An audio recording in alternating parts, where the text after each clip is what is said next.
those who are not fully aware, brief background information to the Kakala Dialogue. It's an event as part of the series, which began in 2018 by Oxfam in the Pacific and joined by Oxfam Australia and Oxfam Aotearoa, driven by our recognition of unequal power relations in the development of NGO sector and by our regional aspiration towards self-determination and decolonisation. This dialogue series that aims to explore the notion of decolonisation within the developed sector with NGOs working in the region. It aims to centre the voice of Indigenous peoples in the Pacific, including Maori and First Nation voices. The Indigenous term Kakala reflects a commitment to use Indigenous language, worldviews, and to identify how best to weave old and new ways of thinking and working in the Pacific. Adapted from famed Pacific academic Professor Connie Hiller-Thalmann, the original Kakala framework is a Pacific-centered research framework that integrates a Pacific worldview and is built on Pacific values and philosophies. This Kakala dialogue is built on Pacific desires to reconceptualize, re-educate, rethink, and reclaim space with their own Indigenous worldviews. All panel discussions will be focused on thinking and doing just that in the spirit of decolonising NGOs in the Pacific. So just to explain, we will be introducing our guest speakers. I will be posing a question to those guest speakers. We do invite questions from the attendees and just ask that if you could write your questions in the chat box. And then towards the completion of today's session, provided we're finished in time, Josie, my colleague, will read through some of the questions and we'll put it to the panelists and take it from there. Without further ado, I'd like to first introduce Rikki Dank. And just to explain Rikki's background and experience, Rikki is a traditional owner from the Grinjani and Wakakia nations of the Northern Territory. Grinjani for Country is a grassroots First Nations organisation formed to evaluate the voices of Grinjani and Rumbiara groups of the Grinjani Nation in speaking for and caring for country in a fight against the damaging effects of overgrazing, mining and fracking. The second speaker is Jason Titifanue, a Pacific leader from Fiji. Jason is a PhD candidate at the University of Melbourne. His research looks at the narratives and framings of climate change in the Pacific through a post-colonial lens. He examines dominant narratives on the issues of climate change in the Pacific and how Pacific activists and activist networks respond to these. He is partially interested in learning about the specific narratives that Pacific artists, activists, and activist networks and organizations want to put out and communicate. This also touches on various narratives of sustainability that have been appropriated to promote climate solutions that may actually make things worse for the Pacific. So I will go through and ask a series of questions and then give the presenters an opportunity to speak, present their presentations and answer these questions. So the first question for today's speakers, Jason and Rikki, is please can you share with us your stories and research about extractivist industries, particularly the fossil fuel industries, and how First Nations rights and voices are being violated and appropriated. Thank you so much for that. Thank you so much for that generous introduction, Damien. I guess I'll be going first.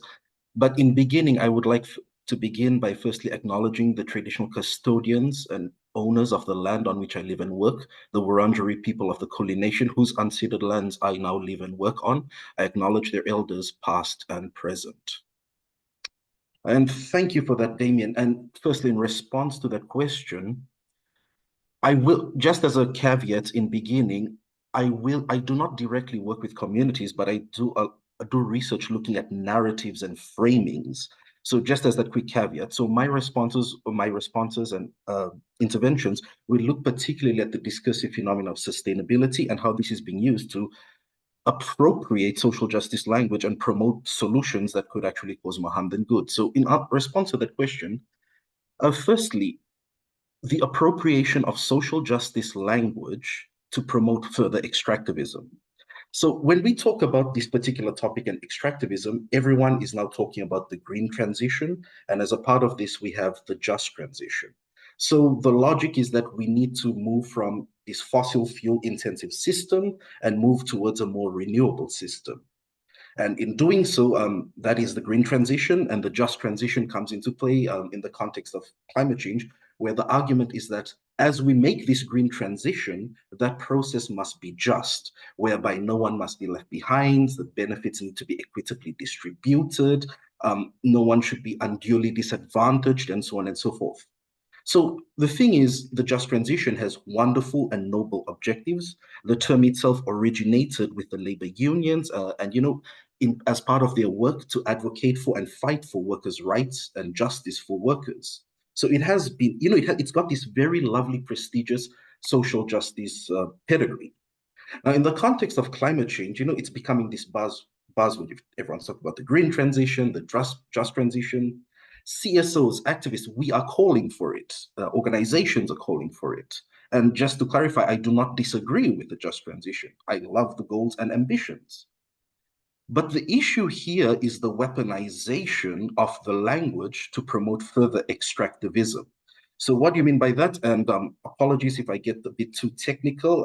I'm happy to answer clarifying questions during the Q&A session. But generally, as we talk about the green and just transition, you may have come across a lot of media reporting that look at things such as critical minerals and using this sort of language. So the thing is, the argument being made is that as we move away from fossil fuels to renewables, we need metal. Basically, renewable energies are going to be metal intensive. And so, and also on that note, it's not just any sort of metal. The scientists are saying, and countries are saying that it needs to be specific types of metal to build solar panels, to build batteries that are energy dense, and so on and so forth. In fact, there have been some quotes from various webinars and other workshops I've attended that metals may become the new fossil fuels in terms of their demand and their need. Now, the thing is this, with these metals, where exactly are we going to get it from? So there's a lot of things to unpack here. Firstly, the media is reporting about critical minerals. Let's interrogate that. Critical mineral, who defines what exactly makes a mineral critical? And so I'll just quickly take you through some examples. So I'll start with the European Union. Since 2011, the European Union has put out lists of specific metals that they have deemed to be critical. So a metal is called, when people are talking about critical minerals, it is based on specific definitions and framings. So in terms of the European Union, they've come up with lists since 2011, and they've put out updated lists every 3 years. I'll focus on some interesting language, particularly from the 2020 and 2023 lists. In the 2020 list, an interesting quote I found in that report was, access to resources, and I quote, access to resources is a strategic security question for Europe's ambition to deliver the Green Deal. Another interesting quote from that was, economic importance and supply risk are the two main parameters used to determine criticality for the European Union.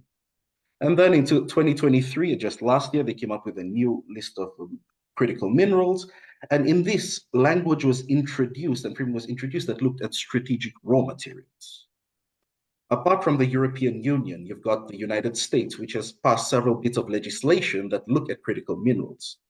Now, just to provide some background for these critical minerals, a key concern for many countries and regions is that these specific minerals are very geographically concentrated, both in terms of where they're located and where they're processed.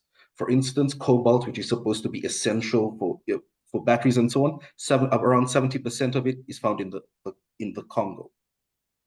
Also, in terms of its processing and so on, an interesting example can be found with Australian lithium. Australia supplies about just over 50% of the world's lithium, but the vast majority of processing takes place in China. And apart from that, a lot of these critical minerals are found in China. So with that, moving on to the United States, it has come up with its own critical mineral criteria. It argues that critical minerals are critical if they are, and I quote, essential to the economic or national security of the United States. This is from the Energy Act of 2020. And apart from this, and this language around the economics and the national security, an interesting part of the Energy Act of 2020 is that it has a very specific section titled Section 7003, Monitoring Mineral Investments under Belt and Road Initiative of People's Republic of China, which gives the relevant government department the mandate to monitor what's happening with critical minerals in the context of China.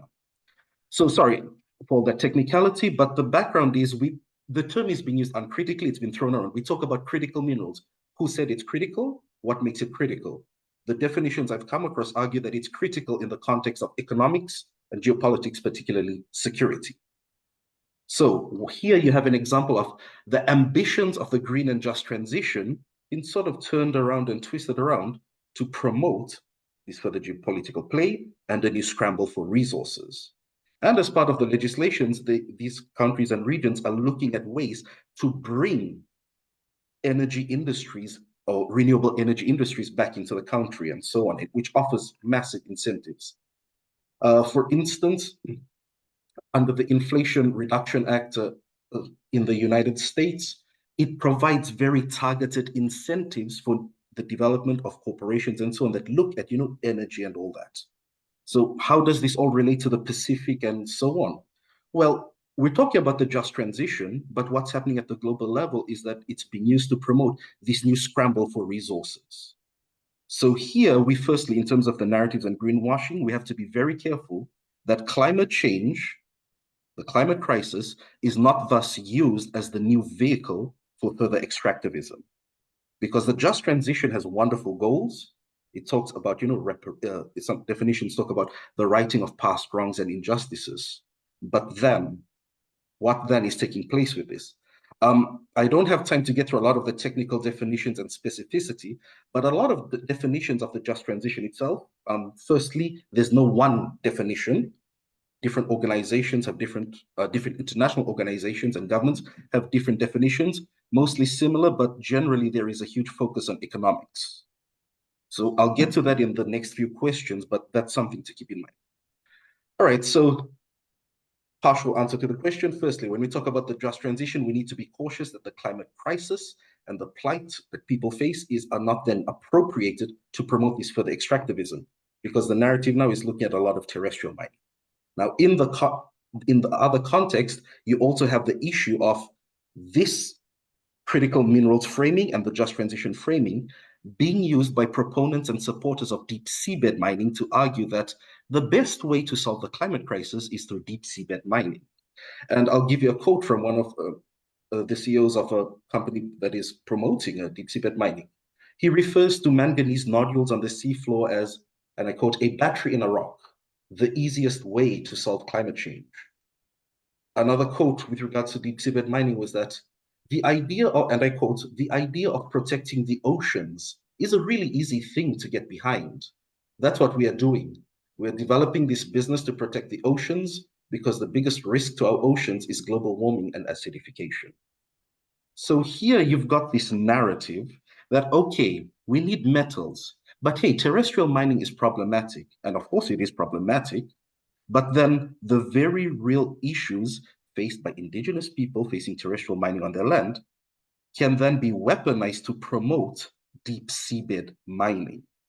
So this is why, in a very long-winded way to answer the question, we need to be absolutely critical in interrogating the language and the solutions proposed. There's this whole discourse now about the need and urgency for a just transition, and there is this whole discourse about the need for critical minerals. But we need to ask, who is defining it? One particular thing I'd like to note on that, like with all these definitions, Epeli Hauofa, he is quoted in his writing, and he writes, if we fail to construct our realities, others will do it for us. And here we have a situation where the realities that we in the global south face with climate change is being appropriated to construct a reality that we need these critical minerals, and therefore we need things such as deep seabed mining. Because with deep seabed mining, With Jason, deep sea, I just yeah, ask you, sorry for interrupting. Mindful of over the time. time, Yeah, yes, I'm almost at the end. With deep seabed mining, they've used the language of the just transition to try and promote it and argue that this is the best way to solve climate change. And it is a scarily powerful narrative because the logic seems to be the Pacific can somehow save the world by offering the solution to the climate crisis. It just needs to access these resources on its seafloor and in the process get lots of money to prosper, develop, etc.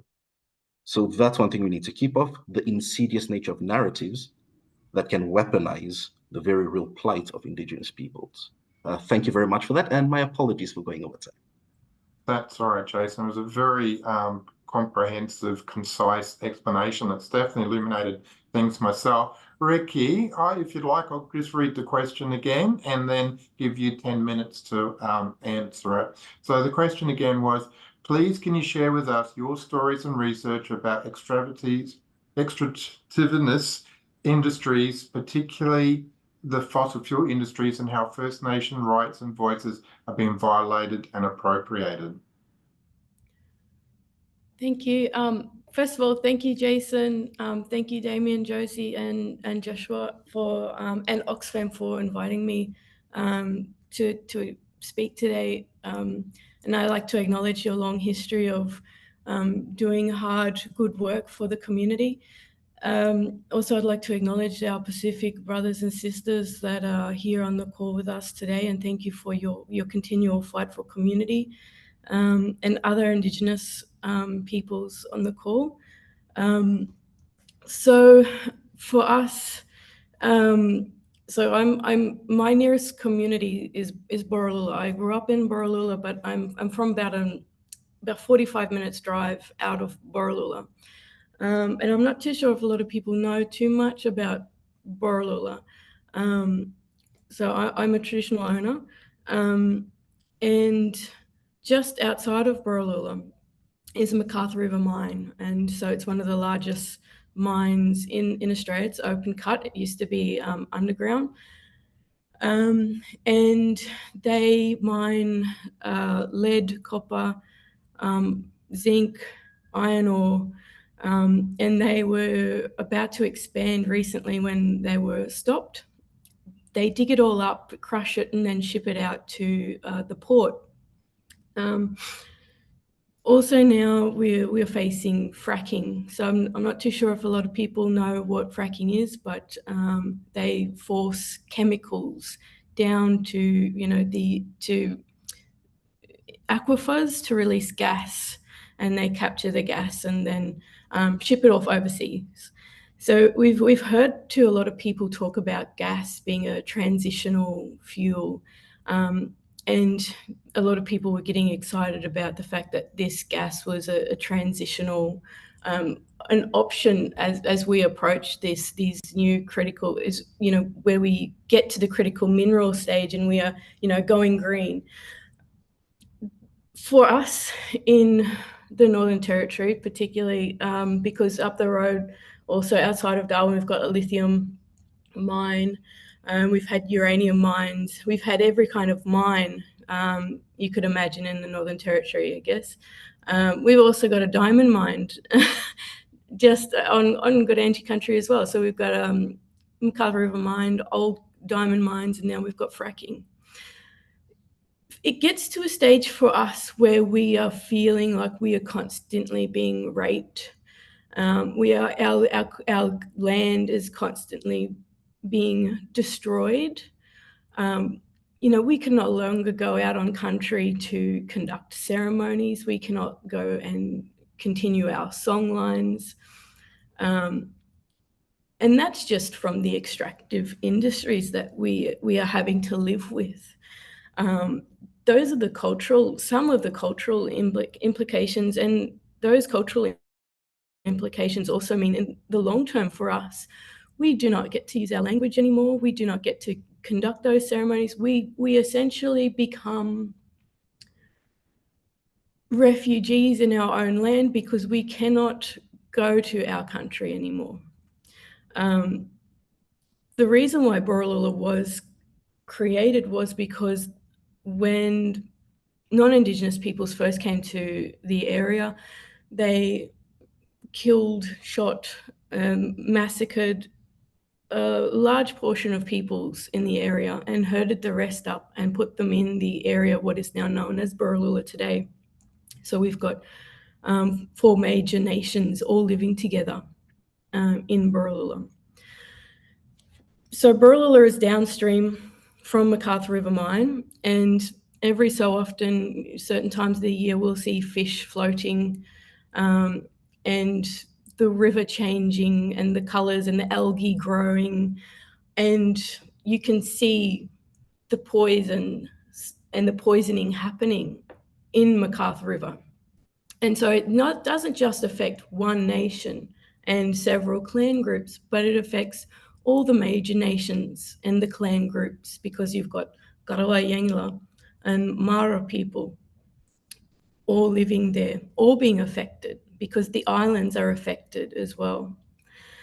So, and then we've got fracking now pushed onto us. The Beetaloo Basin is about the size of Belgium. So as you can imagine, we literally have nowhere to go. Where can we go? We are being pushed out of our country. And if we don't move, then we're expected to sit there and drink this poisoned water. Now, there have been studies done in the US where Indigenous nations, where their countries are being fracked. And now they're starting to see people develop cancer, liver damage, renal damage, end-stage renal disease. I'm a registered nurse, so I know what these things are. I know how these things happen. So you've got all of those illnesses caused by these extractive industries put on top of Indigenous peoples and Indigenous populations. But then on top of that, we've got the existing conditions that are there for us. So we've got diabetes, we've got rheumatic heart disease, rheumatic fever. As you can imagine, it's really, really stressful living in these communities. Now, Borroloola has been shut off now for a number of weeks because of the rain, and there's food sourcing and supply issues now in Borroloola. So on top of all of that, we have got issues not only then around health, but education and accessing education. We've got issues with the price of food, and believe it or not, with the price of power or electricity. And so for me and for my community, the issue is McArthur River Mine is one of the biggest mines, making a lot of money from Indigenous country, but yet still Aboriginal people, and I'm speaking strictly for my area, my family, we are the poorest. Yet we are still dying 10 years younger. Well, I remember growing up, we went to 5 funerals in 1 week. One was, the youngest was 2 years old, the oldest was 45. Extractive industries like these that we are living with, they continue to put pressure on community. They continue to cause illnesses.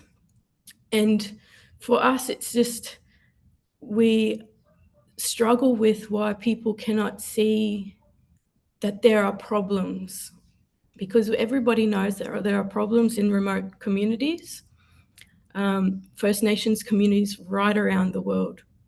And yet we are still having these issues today. And now with this new critical minerals that are coming in, and people are all getting really, really excited about what this means and what it could mean. And yes, it's all well and good, because there's talk about, with Sun Cable in particular around Tennant Creek area, about how they're wanting to build this really big solar panel farm, essentially. But what does that mean for that community? What it means is they will not benefit in any way. what it means, they will have limited access to their country to get food. What it means is that it would be destroying country as well. I have no doubt that that community will not benefit in any way from that, you know, and it really, I'm enraged. It would be that would be, to say the least, right? It's rage that I feel, right, that we are making all of these big corporations, these companies, really, really rich, right? My country, my family get to see our country destroyed. 65,000 years of caring for a country, knowing country, caring for our non-human kin. All of that destroyed in my lifetime. And then seeing these fancy miners fly in and fly out on their airplanes, leaving the mess behind that they've created, them not having to drink that poison water or to breathe that poison air or to see the discoloration and the change in the environment around the mine. They don't see that, they don't get to live it, they don't get to experience it, they don't get to bury their family. And yet First Nations people are expected to grin and bear it and be grateful for what we get. That's our experience with extractive mining, you know, these companies and this, whatever this is, that's our experience. It's death, it's desecration, and nothing good has ever come of it. And we are yet to see anything good of it. So, you know, when people get excited about critical minerals and this green transition, for us, it's just another, here we go again. What more are they going to dig up? What more are they going to take from us? What more can they take? How much more have we got to give? I hope that answers the question. Rikki, you definitely helped contextualize it, and it is a complicated question. I've been jotting down some notes, so really thank you for sharing that experience and articulating it in such a poignant, powerful way. And I think there's broader questions that Jason's even alluded to with the definitions that we can unpack hopefully towards the end of today's session. So sorry for having to be the time master, but I will have to move us through to the next question. This follows on from the discussions that you started to unpack there, Rikki, but I'll read it to you both and then perhaps give you the first option to respond, Rikki, and then Jason. We do have 10-15 minutes for this, so unfortunately we'll have to interrupt to keep moving. But without further ado, the question is, right now we have a situation where gas extraction and fracking is being expanded by governments and multinational corporations under the justification that it's a transition fuel for climate action, despite evidence emerging that it's polluting its coal and despite the disastrous impacts on land, water and communities. We have multinational corporations positioning up to dominate the new energy markets as part of their energy transition, continuing neo-colonial power dynamics, exploitive and extractive practices to make money for wealthy shareholders, while Indigenous people, land and water bear all the negative impacts. We even have some climate campaigners calling for a massive expansion of mining of critical minerals, which are needed for solar panels and batteries, and this for achieving net zero emissions, but often they do so with token or no recognition of the impacts on Indigenous people's lands and water. So the question is, do you see a pathway to net zero emissions that breaks the business as usual neo-colonial power dynamics of extractive industries? Can we find a way forward that avoids abuse of Indigenous rights, land and water? What would that look like? Rikki, I'll give this floor to you for answer another 5-10 minutes, and then Jason. So for me, yeah, we weren't given the choice to say no. It just happened. You know, they rocked up one day and they said to one of my cousins, they said, look, can we go have a look? And he said, yeah, you can have a look. Have a look. And then before we know it, they were out there and having a look. So, you know, for us, consent is a big thing, and what consent actually looks like is a big thing for us, because there's a wrong way and there's a right way, and it's involvement of the community and community having the information to properly make those decisions together and having those wishes respected, especially when we say no. You know, people, it's funny because people think modernity and how we need to move forward is by building and building and building. And it's definitely not the way forward. The way forward is we actually have to stop for a moment, have a think about, do we actually need that new, you know, that new iPhone that we see hundreds of thousands of people line up for this stupid iPhone? Do we need this? You know, let's think about what we're actually doing from day to day, you know. So that's one way, because I can imagine people who are living in Melbourne, they're thinking, what can we do, you know? So again, it's that need and want. For us, how can things change? I guess, you know, we've always wanted to look after our country how the old people looked after country, because that's the way forward, and that's the way forward for a lot of First Nations peoples, I believe, is that we need to look after country. If we are going to, you know, move forward in the world, and if we still want to live in this comfort zone that we've created of air-conditioned houses and cars, then we're going to have to be looking after country a lot more. So that means no fracking, no more mining. We're going to have to look at other ways. And I know we are able to do it. We've got the intelligence to do it. But we're just going to have to look at things differently. And we're going to have to look outside this colonial mindset of, this is how we live now and this is how we should continue to live. Instead, we should be looking at First Nations communities right around the world, seeing how they live, asking for permission to talk to these communities about how we live in these areas, because it's not right that we come to an area, right? We put a brick house in there, and then it gets hot in summer and we're wondering why, and then we've got to pump it full of air conditioning, right? This is what we need to do to move forward instead of digging up country. I think that, I hope that, sorry, that answers the question. I'm sorry. Oh, Rikki, no, you've done extremely well. It is a very open-ended, complicated question. Marketing people would probably have to find another career as well. So it's a very pervasive, complicated question, but mindful of time. Jason, your response to the same question? Thank you so much, Rikki, and thank you so much, Damien.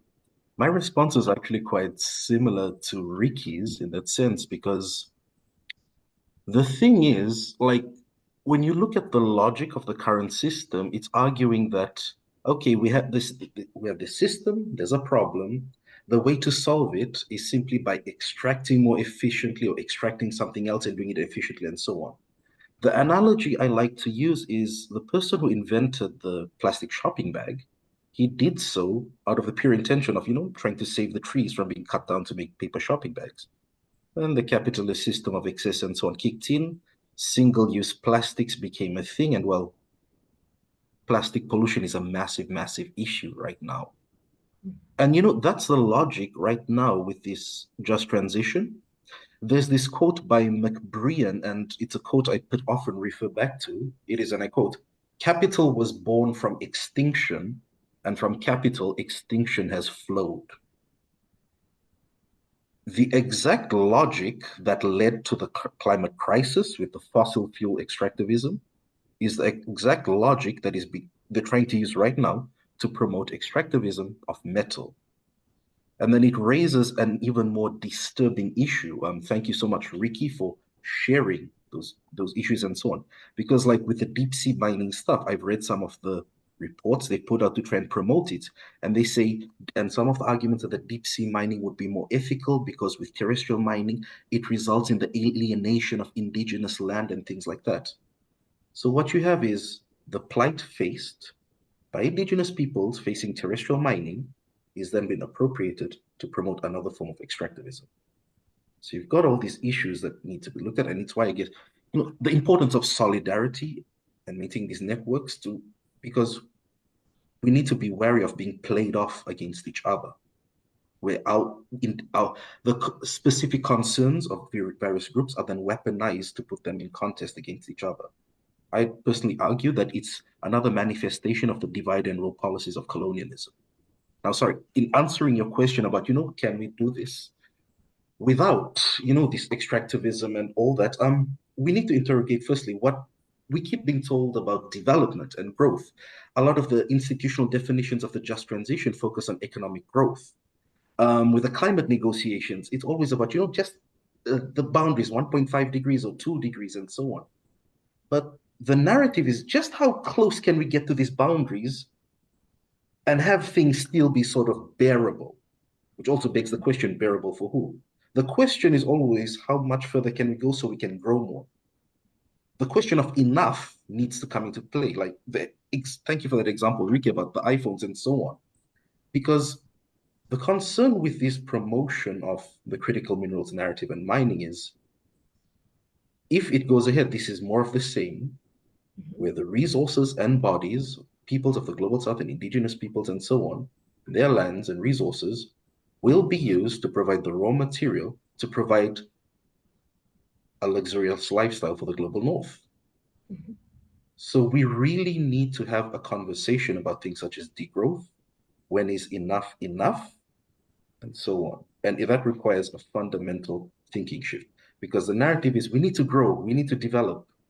Who is defining growth? Who is defining development? What are their aims? Similarly to critical minerals. So yes, it is a very broad question and there's a lot of issues to look at, but I think we really need to look at the system of capitalism, because right now, with the just transition, as I mentioned earlier, those narratives are being used to promote this new scramble for resources and geopolitical concerns and all these issues. So we need to have these serious, hard conversations about lifestyles and particularly degrowth, because really, when is enough enough? We are racing to get as close to the boundaries as we can, or planetary boundaries, where things will sort of still be acceptable. But who's defining what acceptable is? I'm sorry if I'm getting into too much semantics, but language plays a key role, and who is defining our priorities for us? Thank you. Thank you, Jason, and thank you again, Rikki, for that response. Sorry for having to interject and cut it short. Moving on to the next question.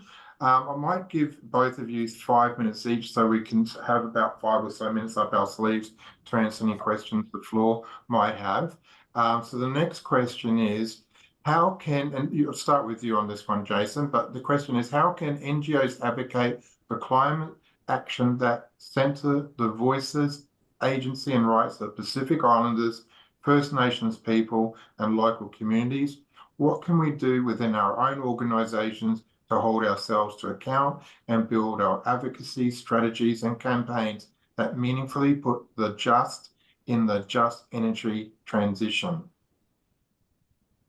Starting with you, Jason. Thank you so much for that, Damien. I'll refer back to that earlier quote from Epeli Hau'ofa. If we fail to construct our own realities, other people will do it for us. NGOs can play a very powerful role in being that platform for indigenous peoples and communities and so on to amplify their realities and concerns.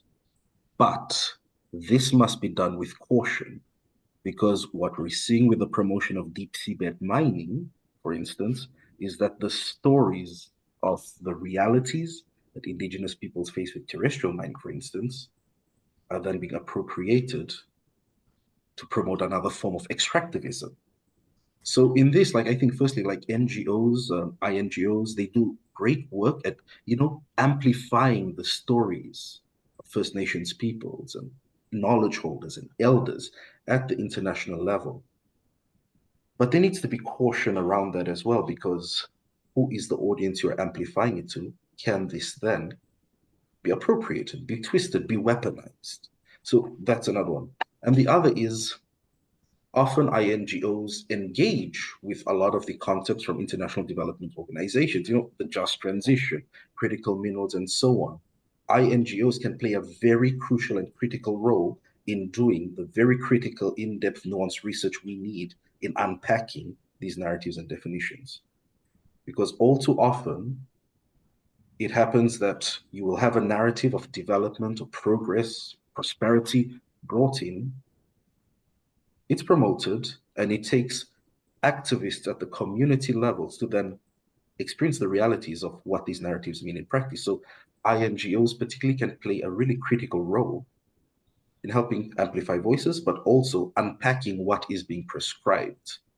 So that's a very broad answer, I know, and may not specifically address the question itself. But we need to keep doing that, because an important thing is when you have these external narratives, okay, this is the external definition. What is the perception? What is the definition of the community? Like, for instance, the word critical. What would a person in the community say if you ask them, what is critical to you? What are your priorities? We need that. Otherwise, we run the risk that despite all the wonderful aims and work that INGOs particularly undertake, they may in a way become a vehicle to further promote and mainstream these sort of narratives of sustainability that may actually cause more harm than good. So yes, thank you very much for that. Thank you, Jason. Rikki? I guess for me and first of all, thank you again to yourself and Josie and Joshua for hosting this. This is one of the ways that that when you center voices, grassroots voices, and elevate those voices, and then to everyone who's come along and listened today. Now moving forward, this is not just our story now, this is your story. This is part of your story that now you have to share. So this is something that you can do moving forward is, what you've heard today, take that, share that information with people, because that's what community is. It's sharing information. That's what First Nations communities do. We share information. For us, we've had difficulty being able to get our story out there because we're so far away, because we're so remote, because we're from women's country. We having our voices heard it's been very difficult. So to have people, elevate our story and share our story, I think it's one way. But other ways, I think, is get First Nations peoples on boards, right? Listen to what they have to say. Yes, for me, I'm very aware that I've come from a remote community, and I've worked really hard to be able to even to speak how I speak. My family has worked very, very hard.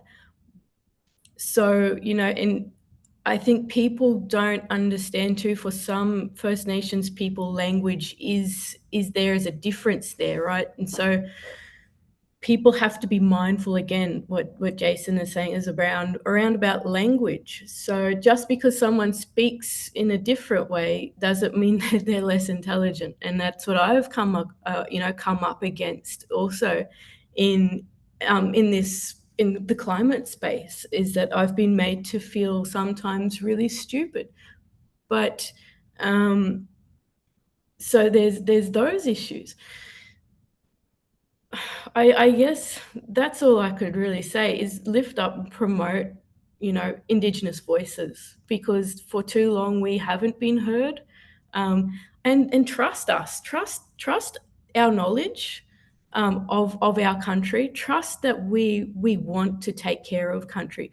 And I truly do believe when we are taking care of country, we aren't just taking care of country, we're taking care of non-human kin, we're taking care of ourselves, we're taking care of our community, because when country is healthy, we are healthy. And it's not just in the body, it's mind and spirit as well, that we are then healthy in seeing, you know, your non-human kin being able to live how they should be living is also something that impacts us as beings.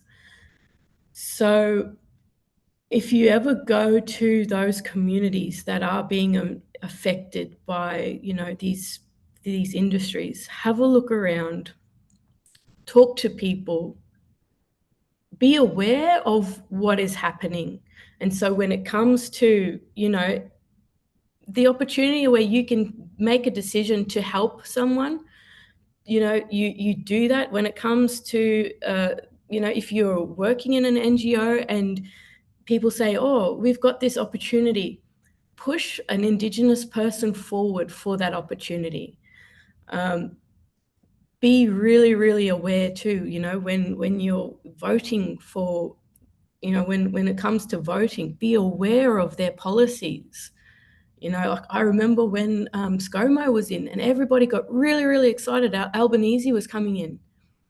And we're all sitting there thinking, but they just allowed for, you know, X amount of millions of dollars to be pushed into fracking on my country. And yet no one was aware about that, you know, like no one was aware that that was happening. Be very, very aware and knowledgeable, not just about what's happening today, but what's happened in the past as well. I mean, it's a difficult thing to do, right? Because so much is happening around the world at the moment. And I know people's hearts and minds are being torn apart, right? So, and then you've got the climate crisis too, that's still happening. So I guess it is holding a place for Indigenous peoples and making sure they are heard and seen, and being listened to, really listened to, I guess is what my message is. Thank you, Rikki and Jason, for that. We do have about 6 minutes left, and sorry for sounding so critical with these timekeeper duties, but Josie, I might just refer to you. Do we have any questions that We don't actually have any questions in the chat right now. I'm sure everyone's just been listening intently like I have. If anyone wants to pop in the chat now, otherwise, I mean, Damien, did that spark anything for you in terms of? It did actually. So I have a few things that sort of resonated with me. I have a habit of breaking things into immediate, intermediate, and long-term actions. And I am from the NT, so I was a bit sort of angry for you, Rikki, because I think the whole thing could have been managed so much better and help put things into context for everybody. I come from the Northern Territory at a time where the whole Northern Territory population could be put in the MCG. So you're talking about a population that big where you've got a government who I believe are consenting to these, you know, obviously unsafe, environmentally friendly and not conducive to the whole spirit of what it means to be from the Northern Territory, simply because they're desperate for cash. And if you ask me, they're desperate for cash because they consistently make bad government decisions and think the simple solution is just dig up more land to get the money for us to, you know, rectify these bad decisions. So I mention that because one of the immediate things you could do to sort of get that change and being overly dependent to be exploited is stop making bad government decisions and start saving some money, because that would actually benefit everybody in the long run and reduce the amount of revenue the government needs to get if it just rectified things. I know it's oversimplified. Jason, just for you, that was a really interesting discussion around what the definition of critical minerals were. I had no idea. And from what I've taken on board, it's rather a flimsy definition and all predicated on what country thinks there's any strategic importance to that country at that particular time will determine how other countries in the Pacific and the region are going to be treated.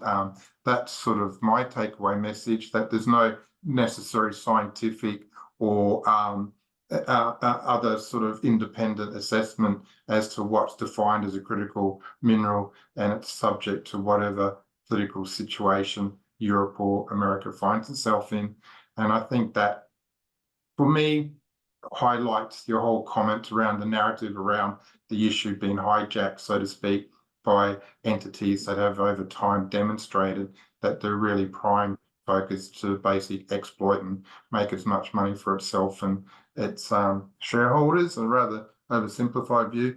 And I think the other point for me that resonates, and it's a long term, is the whole question mark around where we're going as a, you know, as a world in terms of what we consider to be what's enough, what's overindulging, and, you know, how do you start changing people's behavior towards being more accommodating for a sustainable ecological future.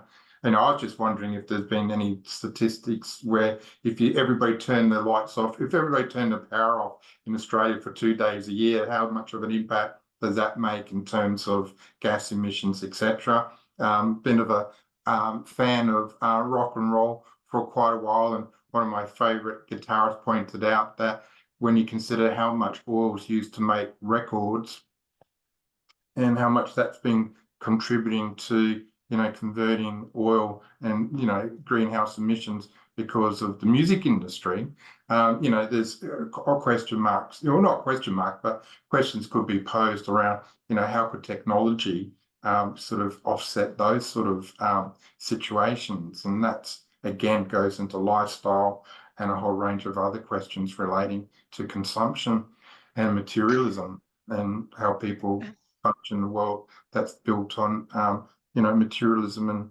and consumption. Damien, we do have a question now, if I'll jump in, if I that's okay. Yeah, Yep. absolutely. From a Kesaya Baba. Thank you so much for the session. My heart is sore, but I'm hopeful too. Australia has a bid to host COP31 in it's 2026, sorry. Do you see this as an opportunity to lift up Indigenous and Pacifica voices, or more greenwashing? If it goes ahead, how do we mitigate the latter?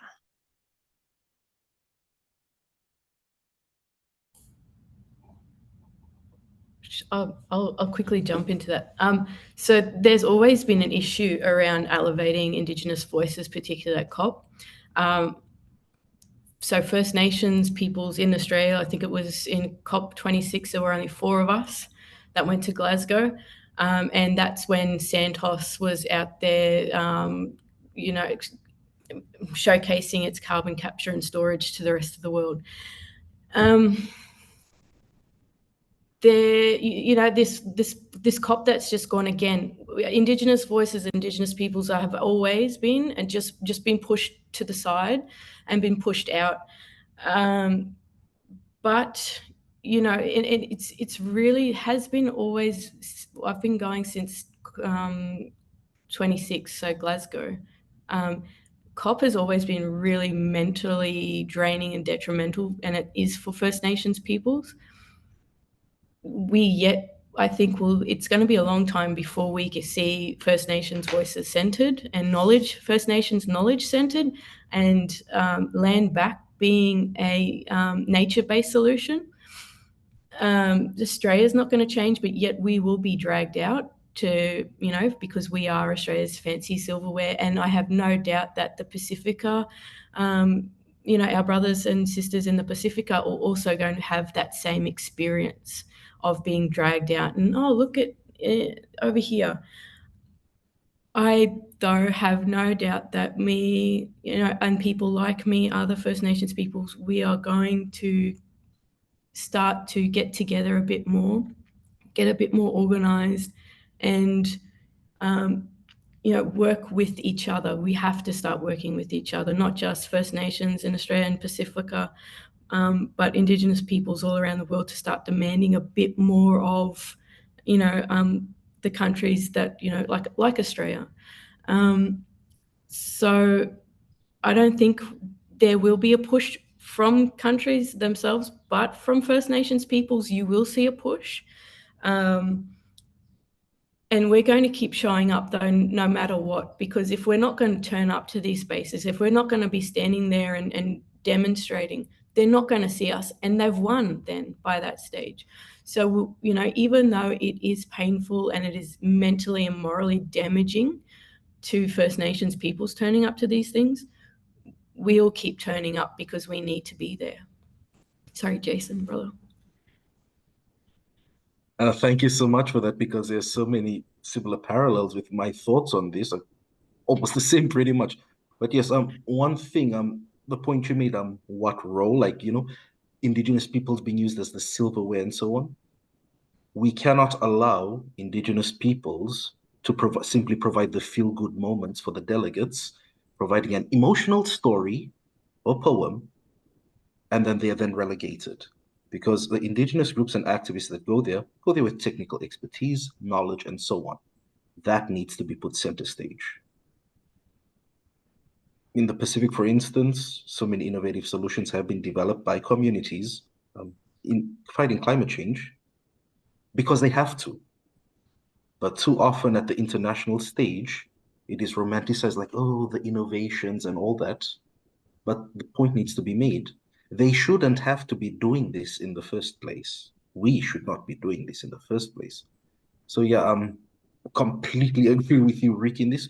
And yeah, we cannot allow, I don't know what the terminology for it, but like the indigenous washing of COP. Yes, we talk about greenwashing, but you've also got that aspect of, I don't know what the terminology is, but yeah, the use of indigenous peoples to provide the feel-good moment, but then their very real expertise and technical knowledge then gets ignored. And of course, that has been happening, and indigenous activists have found numerous ways to subvert it and so on, but they shouldn't have to be doing that in the first place. They should be part of the discussions. So, you know, there's all that conversation about having a seat at the table and at the discussions. It also assumes that the table is level, and the reality is it is not. So we also need to factor these things in as well. Yeah, I think that's what I have from my side. Thank you.